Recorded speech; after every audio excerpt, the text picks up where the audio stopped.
Okay, so what we're going to be talking about today is self-expression. So there are many, many laws in the Torah that have to do with speech, okay? Oh, I see you've been learning this. Is that accurate? In which case we will do something else. Did you do this thing, the stunning power of speech? Yeah, we have that next class. Okay, so we are not going to do this. We're going to do something else, okay? Okay, good, I noticed that. It would have ruined her day. Okay, so we're going to do instead, there are three basic aspects of self that are called the garments of the soul. Those are thought, speech, and action.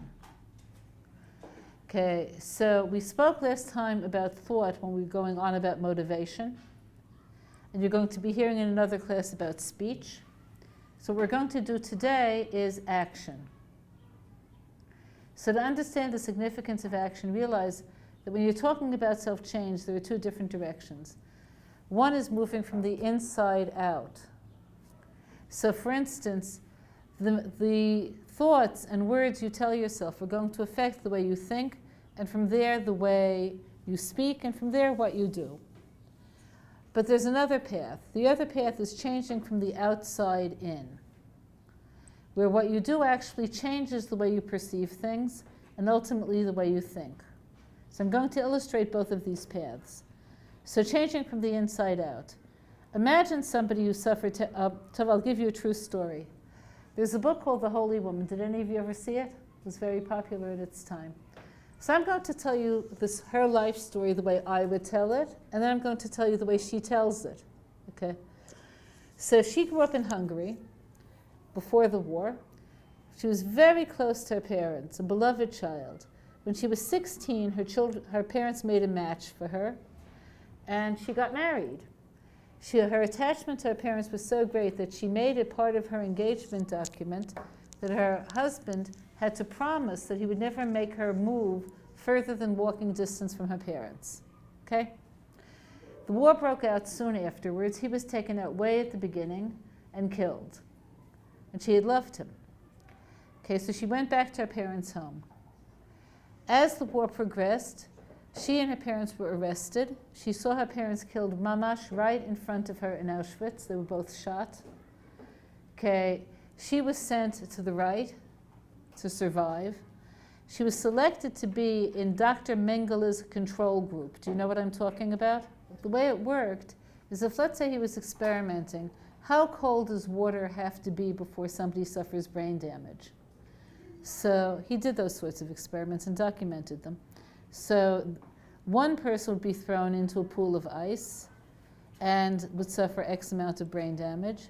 Another person who was not thrown into the pool of ice would have to do, let's say, mathematical problems to see to what degree this person who was in the ice could no longer do problems they had done before, and how that would compare to another person who was totally from a different background. Okay, clear? Most of his experiments were with twins. Okay, but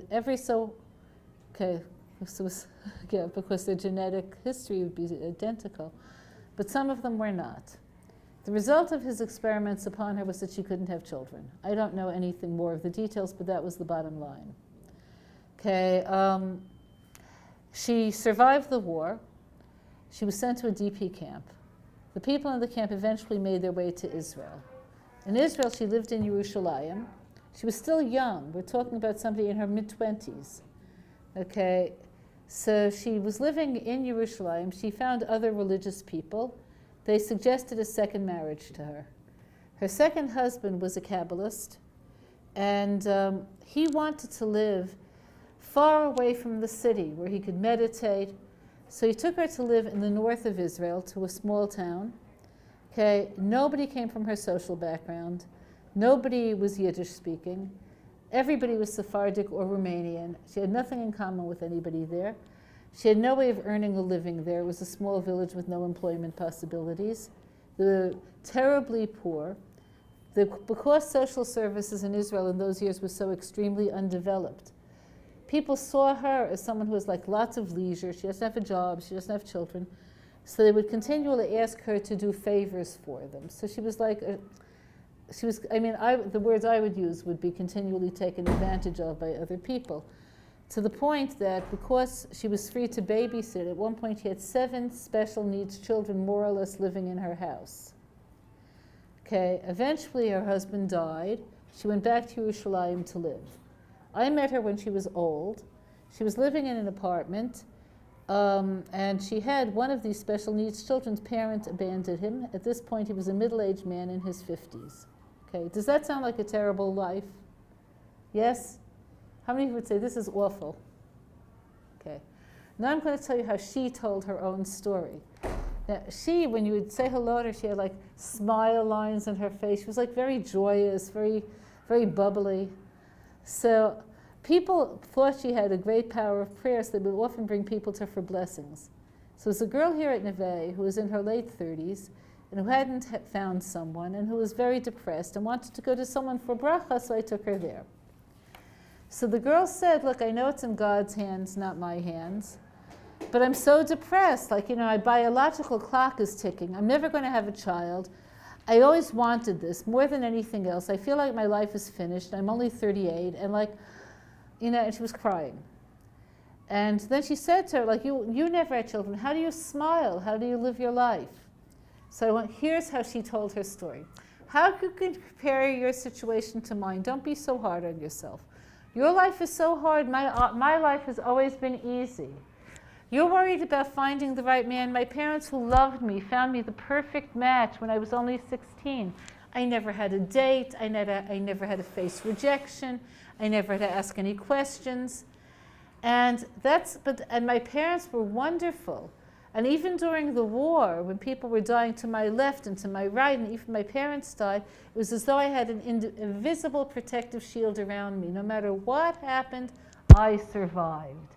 So I always felt I was being looked after. And after the war, I was taken to Israel. No one in my family was ever to Israel. It was my father's dream. When peddlers would come to our town with Jaffa oranges, he would pay $20 for 3 oranges because they were from Israel. And I got to live in Jerusalem. And not only that, I remarried after the war. My husband had died.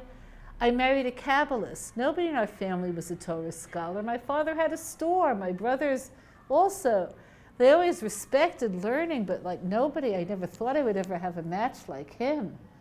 And you know what he did? He took me all the way to the north in Israel. I had to learn Hebrew. I could have lived the same day again and again and again until I died, but he made me redefine myself. I learned Hebrew. I made friends to people from a whole different social group, and they let me have their children. And here, meet Meishle. Meishle was 54. He stays with me. I'm never alone. How could you compare your life? You're so lonely. You have nobody. How could you compare your life to my life? And she was completely sincere. So I'm listening to her narrative of her life, and and I said, wait a minute. There must be times when you were depressed. Isn't that true? So she said, well, it's not really in my nature. She was about to go on about how wonderful her life was, but I stopped her. I said, when you saw your parents killed, how did you respond? So she said, I will never forget this. She said, my parents died because they were Jewish. They died al Kiddush Hashem. They died good deaths. What kind of a daughter would I be if I didn't want that kind of a death for them? Everyone's going to die, but their deaths were noble.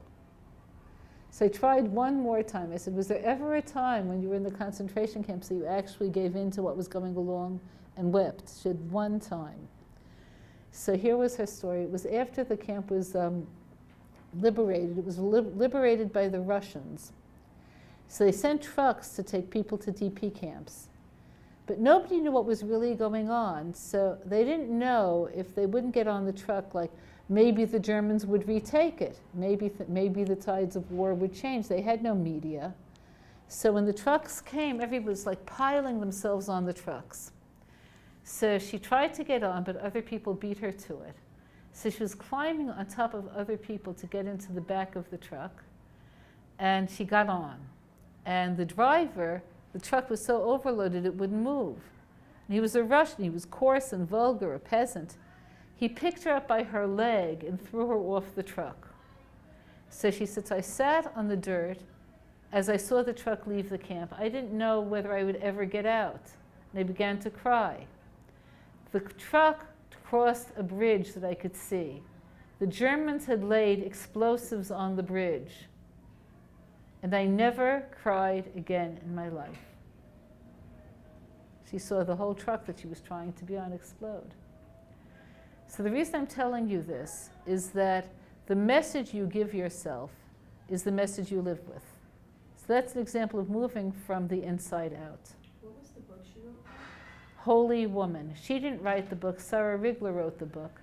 But it's her story. It's in the, I think it might be even in the Neve library. It's an amazing book, and it's well written. Okay. So people sometimes move from the outside in, which is a whole other thing.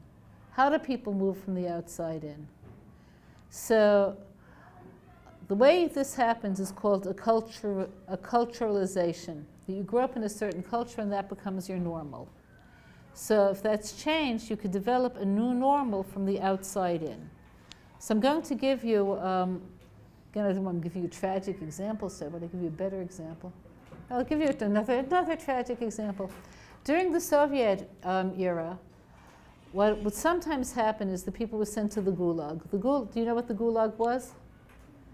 There are vast stretches of land in Siberia, bigger than all of Israel, that are cold and they're sort of like plain. No, things don't really grow that much because of the cold, but it's not covered with ice.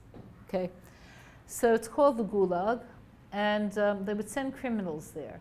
So they didn't even have to build fences or jails because there's no place a person can go from there. You could walk and walk and walk until you die and still not see anything. So they would send people there, and they built camps for them and forced them to do all sorts of work, cutting down trees, whatever. So an especially horrible thing that they would do was sometimes to punish the parents. They would send people to the Gulag with their children. So their children in the Gulag.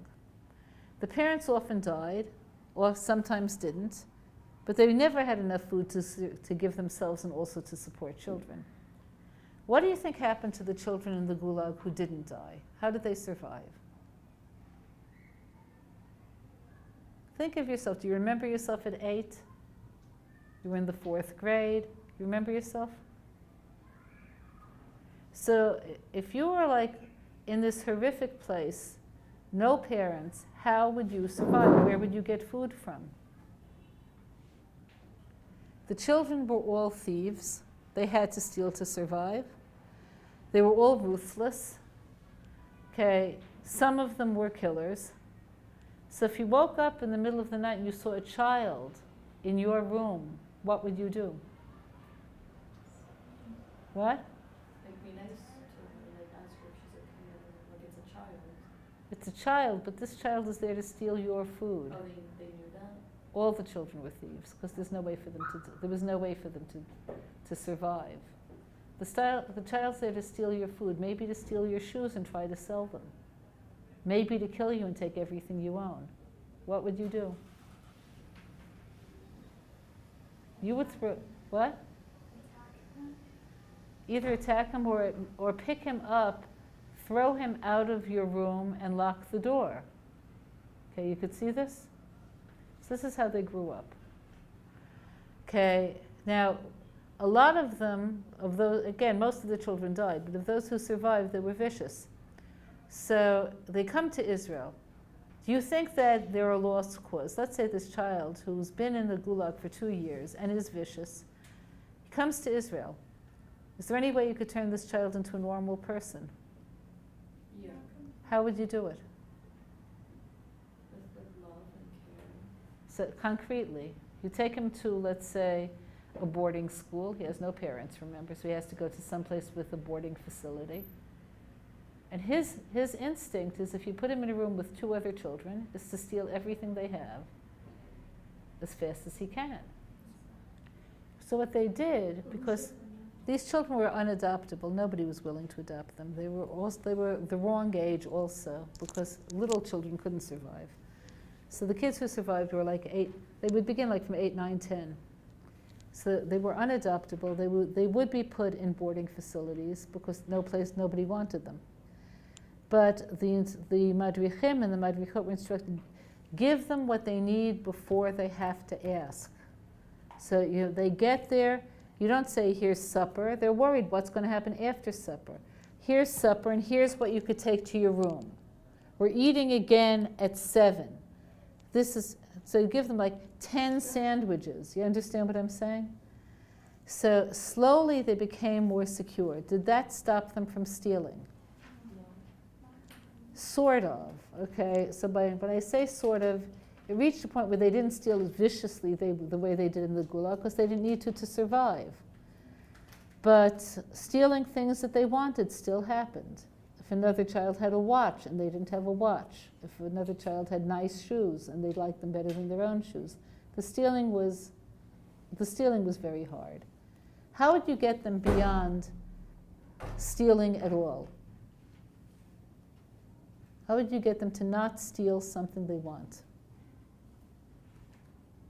No one succeeded. Okay, I want to make this clear. This is not a success story. It's a tragic story. The kids basically would still steal, even into adulthood. Okay, but what did happen is that they would steal primarily from people who they either didn't know or don't care about.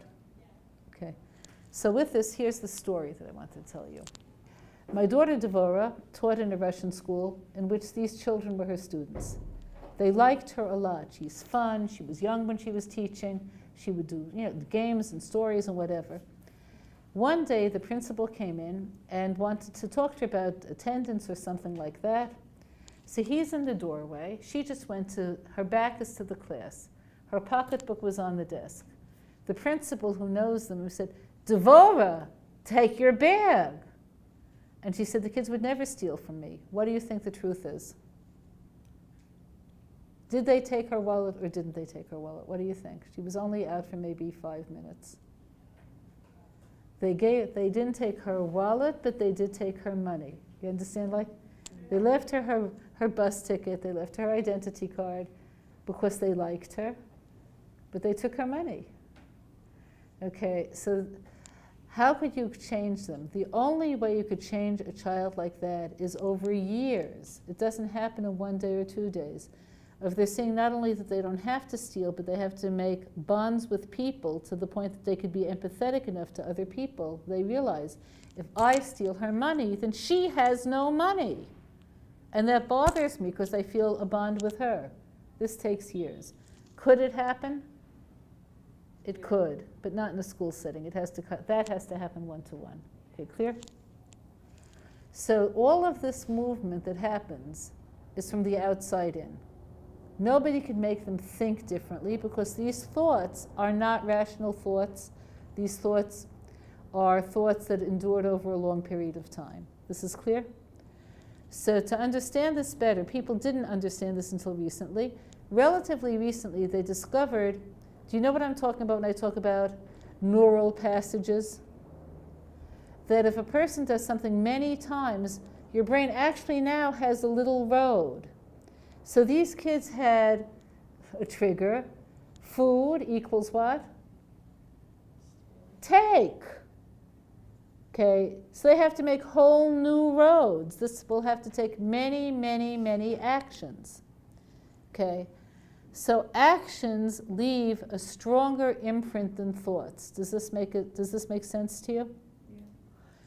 So if you understand this, you'll understand why Judaism is primarily a religion of deeds. So it isn't that the deed has only integral value for what it is. The deeds change the way you think. If you do the same deeds again and again and again, it changes the way you think. So you're going to be learning about proper speech in the next class.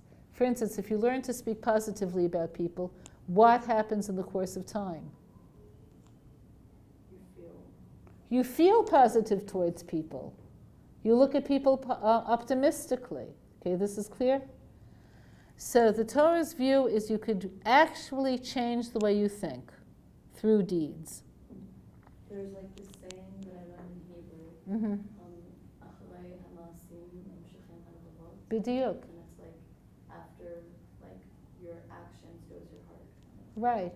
kind of like fake it till you make it. Yeah, it's fake it till you make it. So the scholars knew this thousands of years ago, but they couldn't describe it in scientific terms. Now they even know this scientifically. Fake it till you make it works, okay? So I'm going to tell you the context in which the scholars use this very well-known phrase, okay? In earlier times there were sacrificial offerings. One of the first ones recorded in the Torah was when the Jews left Egypt. God said that they had to take a lamb. A lamb was worshipped by the Egyptians as a god and sacrifice it, okay? They had to put some of the blood on the doorposts, where today we have mezuzahs, okay? And it was said, and when you do this, eat it like a free man eats. Think about how free people eat and how slaves eat. How do you think a slave eats? Like quickly and like looking around all the time. Quickly, looking around to be sure nobody's going to take the food, eating every last drop. Okay, so it says, eat like a free man. Don't even break the bones. You don't have, like, you could divide it into pieces, but after that, like, don't feel you have to like take your knife and get every little crack of meat in. Okay, got it? Okay. So the Sefer HaChinuch, which is a very interesting book, it literally means the book of education. It was a book that was written by an anonymous author. Nobody knows with absolute certainty who wrote it. During a time when the Jews were being persecuted to such a large degree that he wasn't sure he would live to raise his children. So because of that, he wrote a book for them, in which every mitzvah in the Torah is discussed. And each one has 3 segments. Here's what the mitzvah is, here's how to do it, here's what it means. And it's short. Okay, clear? So you have the mitzvah of not breaking the bones of the Paysach offering. Okay? Here's the mitzvah. We don't do it anymore. This is only when they were in Egypt. Okay? How do you do it? You carve up the meat in large slices. You don't break the bones by using a smaller knife or a fork. What's it about? What's its root? That when you leave Egypt, you feel free. What comes forth in contemporary halacha? Do you all have seders on Paysach? How many of you have seders? Okay. So what do your parents serve if you go to your parents' house? What do they serve? Peanut butter sandwiches? No, what do they serve? The closest that they could get, given everybody has a different style, but the closest they can get to gourmet 5-star. Is that true? Okay, so for some people it's more simple, for some people it's more sophisticated, but they do like a feast. Where does that come from? From the idea of what you do affects who you are. You eat like a free man, you feel like a free man. Okay, so that's the effect of deeds. So what we're going to be speaking about are 3 different categories of mitzvot and choosing deeds from each category. So here are the categories of mitzvot. Some mitzvot are called chukim. The word chok literally means that which is engraved. Sorry, how do you spell that? Chet, in English or in Hebrew? English, please. C-H-U-K-I-M. So a chok is something that's engraved into physical nature, but there could be a mitzvah that tells you how to respond to this. So an example of this would be the laws of Nida, where sexual desire is part of human nature that's engraved into the world. What to do with this has halachas. Okay, clear? Another category are called eidot, which means mitzvot that bear witness to some event.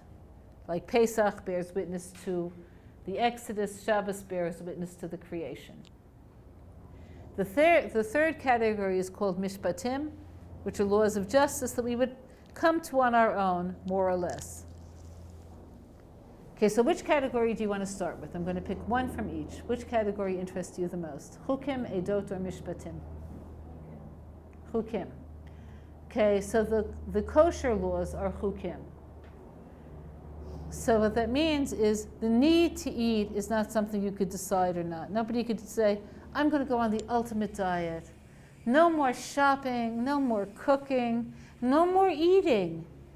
Okay, that's not a choice. You have to eat. The question is what and how will that change you? So basically the kosher laws have three main halachot, three main laws. The first is you're only allowed to eat certain animals, not others. The second is, and even when you have one of those animals, it has to be killed in a specific way called shchita. The third is, and even after the animal was killed through shchita, you can't eat it until it's either salted to get the blood out or roasted open in open fire to get the blood out. Okay? And the final law is you can't have meat and milk. Not in the same meal, not on the same plate. There has to be a long wait between them. So now let's understand it. Okay, so the first thing is that these laws relate to eating. Does eating change you? Let's think about the way people eat. Do you think anybody thinks that eating changes the way you feel or relate? Yes. Of course, otherwise there wouldn't be a million restaurants. Eating definitely changes you. What does eating do? It makes you associate pleasure and closeness with a specific venue. Okay, clear? Okay. So eating meat. Are any of you vegetarians? Oh, good. Okay, so the Torah did not initially permit meat. It became permitted after the flood. Why do you think the Torah permits meat? Doesn't require meat, just permits meat. Like in a pinch, in a situation where there's no one around. Okay, so A, the world's a big place. If you're going to be a vegetarian in Finland, what are you going to eat? Ice. Okay, clear? Nothing grows there. Okay, clear? So one is if you're in a pinch, and there's another idea. The other idea is that on an instinctive level, people recognize that there's hierarchy and that humans occupy a different place than other beings. So I want to illustrate the hierarchy. Most of the world is inanimate, is mineral. Mineral supports vegetation, is that true? But there's less vegetation than there is mineral life. But vegetation does more than mineral life does. Like a blade of grass could photosynthesize, grow, a rock doesn't. Okay, mineral life and vegetation support animal life. Animals could do much more than vegetation can. Animals could see, hear, have primitive emotions, could get where they want to get, mate, hunt. They do many, many things. So they're less numerically present than vegetation, but they could do more. Humans could do more than animals. What could humans do that animals don't do? Feel speech. We could speak in a much more articulate fashion. Anything else? Consciousness, We have consciousness. We could make moral choices. spiritual growth. We have spiritual growth. We don't. An animal is wired to be what it is. It doesn't change spiritually. An elephant is an elephant is an elephant, but a person could be Hitler or be Mother Teresa. Okay, yeah? Okay, we're creative. We have aesthetic sensitivities. But we're far fewer than other animals. Okay? What do we support? Vegetation supports animals. Animals, vegetation, and minerals all support humans. What do humans support? If you were to take every human being off the planet, what would happen to the rest of the planet? Greener, nicer, better. Okay, clear? So everything is aimed towards us. Do people always acknowledge this? No. What happens when a human sees themselves as being the prisoner of their own instincts as much as an animal is? What happens then? Are there humans who think of themselves as animals? Any of you read philosophy? You like philosophy? If you read Camus, Camus described himself as being like an animal on the beach, just enjoying the sun. Are there people like this? Sure. So people like that don't use the human side of themselves, which is quite tragic for them. So before the flood, when the world in a general sense was on a higher spiritual plane, so eating animals was forbidden for reasons I have to still tell you. But after the flood, one of the reasons it's permitted is because it's good for humans to acknowledge the line separating them from animals. It's a healthy thing for human beings to notice that they're not horses and cows. So the vegetarians who I know, and I even have friends who are vegans, everybody is an individual, but they would sit on leather chairs or wear leather shoes. So the reason why you don't feel guilty when you do this is because there is an instinctive recognition of humans being different. So there's no requirement that humans not eat animals, and there's a reason to not eat animals, and I want to tell you why. There are physical reasons not to also. Certainly red meat isn't the healthiest food, but besides all of that, there's one reason that has to do with what we said, acharei ha-ma'asim nimshachim halevavot. One has to do with that, and the other is deeper. Okay, suppose you go out and kill an animal every day. Every day you kill a chicken from your barnyard, and then you make it kosher and serve one part for you, one part for him, 2 for the kids. Let's say you do that. After a while, is killing something that you even think about? No. So one reason is that eating animals could brutalize us. This is why it's not required. And there's another reason.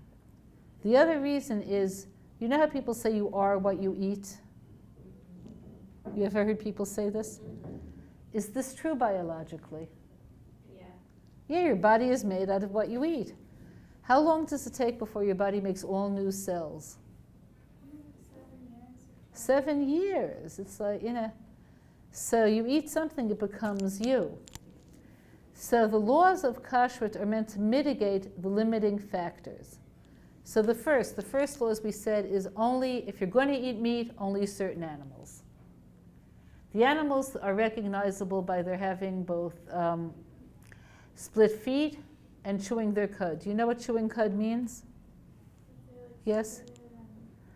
Humans have 1 stomach, which is enough. Okay, animals have anywhere between 2 and 7 stomachs. A cow has 7 stomachs. Could you imagine that? So a cow eats grass, it goes up to here, then it regurgitates the grass, chews it again. Now it could penetrate the stomach and go here, until finally it goes to the last stomach, and then it's integrated into the body or rejected. So that's why cows seem to be eating all of the time. Okay. So the reason I'm telling you this is that the animals that are permitted, the domesticated animals, are ones whose natures are not antithetical to ours. So even though nobody would say, wow, I wish you were more like a cow isn't savage. It's not a predator. So you're limited in which animals you could eat. The next is you have to kill the animal. So there's a process called shchita. Do you know how that works? So it's a woman could in theory be a shochet, but I never heard of a woman going into this line of work. Okay, he has to have a knife. The knife is called a chalef. The chalef is like a big blade on a handle. It doesn't look like a regular knife. Okay, so the man who becomes a shochet has to be skilled, requires a 6-month course, an apprenticeship, to be able to sever the animal's jugular vein, windpipe, and esophagus all at once, without back and forth motions, without exerting a lot of pressure. This is a huge skill, especially with a large animal. What do you think the effect of this is? The animal has to be killed by a shochet. What? The animal doesn't suffer because death is instantaneous, but also the shochet doesn't become dehumanized. He has to be so extremely careful to see that he doesn't cause any unnecessary pain to the animal. It's a huge effect on the shochet. So from that angle, again, his care, he has to inspect the knife all of the time. The knife has to be so sharp. One of the things you could tell about a shochet, they have to grow a nail, and he has to be able to split the nail without exerting pressure. It has to be that sharp.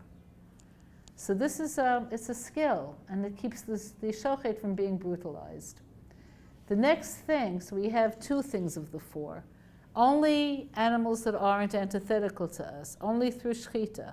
The next is not eating the animal's blood.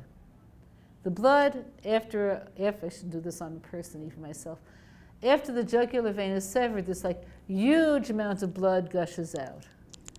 Okay, so that blood is just discarded, but there's still blood there. So it has to be eliminated by either salting or being roasted over an open fire, as I said. So in earlier times, people knew they had to do this, and today we know how it works biologically. Wait, I didn't understand that there can't be blood. Right. The blood that you see when you cut meat and you see red. So there are two different kinds of blood. One is blood that's life force, meaning it's flowed. So when the animal died, that blood stops. Some of it remains in the animal's body and is removed through salting or roasting. The blood that's left is blood that was already adhering to limbs and organs. It's called dam tamtzit, and it's not considered to be, certainly in the kosher laws, the same as the other blood. So that's okay? 'Cause That's there okay. Is blood, but It is, yeah, but it's chemically different. It's different. Okay, so in the Torah it says 3 times, don't eat the blood because the blood is the animal's soul. So how does that work? The whole endocrine system of the animal flows through its veins. The blood is the animal's soul. So I want to give you 2 references to this that you could see.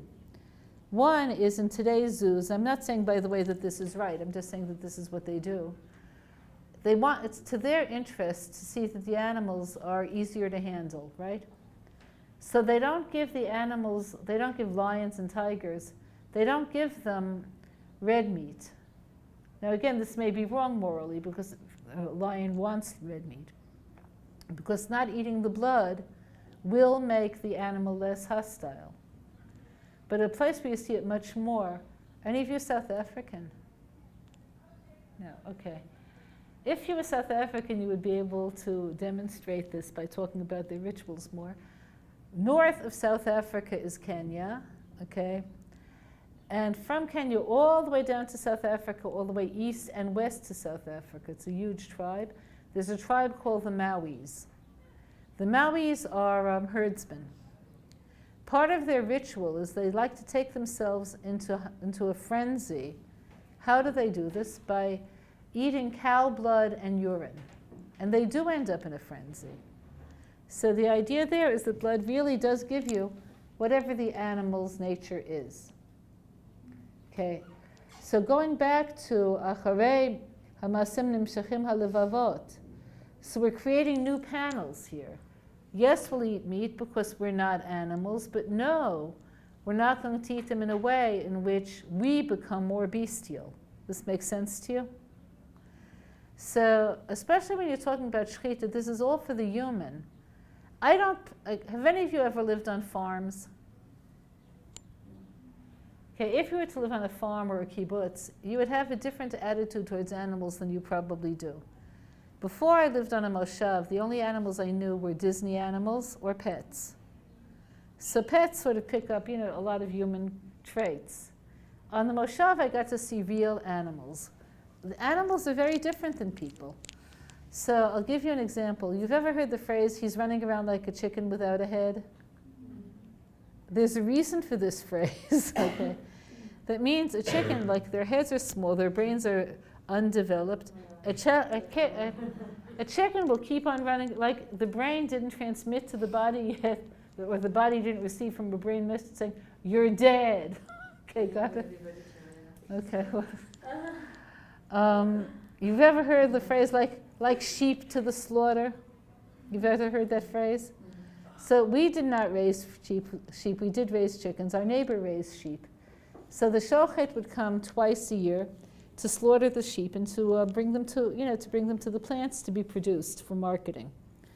So you had all these sheep. The people had a 3-sided corral. They would lead the ram into the corral, kill him. All the other sheep see their fellow sheep being killed. And what do? They could run away. There's a whole empty side. What do? They stand there with what I can only call a very sheep expression. Online, so they're not like people. So for that reason, I don't think a chicken or a sheep really would know the difference if they were slaughtered with a knife that was somewhat less sharp or it took another extra second. But the person does. Okay, clear? Even cows, which are much more intelligent than sheep or chickens, They don't recognize their babies the next day. That's why it's easy to milk them. Oh, right, birth. Did I give birth, or it was she who gave birth? I don't remember. Oh, well, here's the farmer with his milking apparatus. I guess it's supposed to go there. Okay. They're not like people, but we have to treat them with a great deal of humanity because they feel pain. And for that, you don't have to be too sophisticated. Clear? So that's how the chukim work. They tell you how to operate within the laws of nature. Any questions on the kosher laws or chukim in general? Okay, 3 other kinds. We're going to have time for one more. What do you want? Eidot or Mishpatim? Okay, a law of justice, like don't murder. Do all societies have laws against murder? What society doesn't? No, they actually all do. The way they define murder varies from society to society. The Jewish version of don't murder is don't kill someone who's not a threat to you. A lot of societies don't have it that way. It's don't kill anyone unless they're not a member of your tribe or whatever. Okay, don't murder. In the West, do all legal systems exclude murder? Yeah. So you could think, who needs the Torah? We would come to this ourselves. So I want to tell you the difference between the Torah and human law. In the West, as things are today, let's say there's a murder. Is it accurate to say all murderers will get the same treatment in court? Everything depends on who the murderer is and who the victim is. So you remember the case with, what was that athlete's name? OJ, was it? Yeah. Okay. He basically got away with it, no? If he was old, ugly, and poor, do you think he would have gotten away with it? No. So what the Torah does is it gives you an unchanging code. It's not meant to relate to human consciousness, which is subjective, but made to relate to Hashem's plan for the world. So that's it for now.